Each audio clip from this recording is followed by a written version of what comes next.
I'm Larry Odom. Hey, Larry. I too have voted for you every time and will do so the next time, but I've got a comment and a question.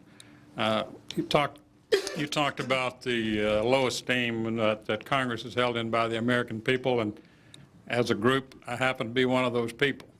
I'm sick and tired of the name calling and the blame game in Washington. My question to you is, when did Congress get to the point that being a Democrat or a Republican was more important than being an American?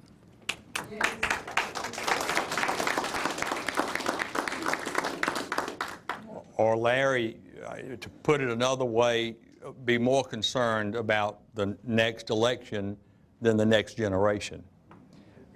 You got a nice round of applause on your question. I hate all the partisanship, all the bickering that goes on, all of the gridlock, because people truly do care who gets the credit or who gets the blame. And that's why we're not accomplishing as much as we should for the American people. Unfortunately, we don't have any ability at the federal level, unless we make some changes, and I think we should, to share power. Whoever wins the majority, and it's up for grabs every 2 years in the House of Representatives, well, in the Senate as well. All of the House members stand for re-election every 2 years, and a third of the Senate. And if the Democrats get 51 senators and the Republicans have 49, if the Republicans have 218 House members and the Democrats have 217.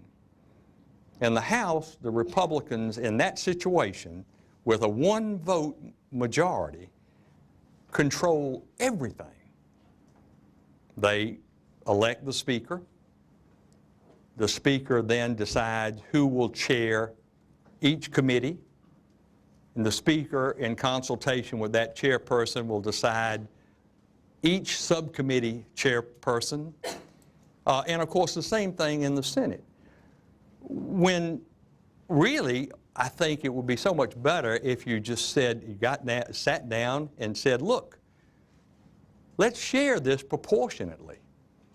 And we can decide which committees the minority party can chair and which committees the majority. And the majority party, of course, should, I think, have the first choice in a situation like that because they are the majority.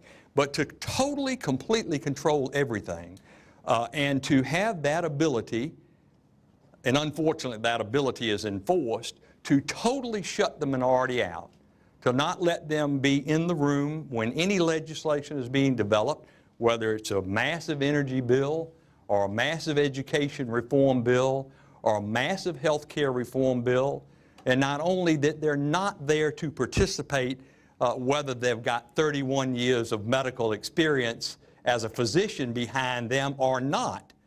If they're not a part of the majority, they're not in the room.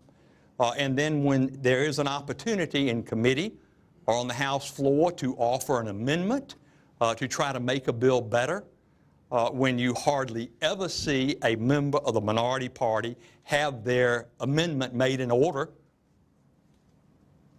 to have the opportunity for an up or down vote. It might not win, but it doesn't even have the opportunity to be discussed and voted on. So this is why every 2 years it is a virtual bloodbath, and certainly for 6 months leading up to that election, absolutely nothing meaningful is accomplished.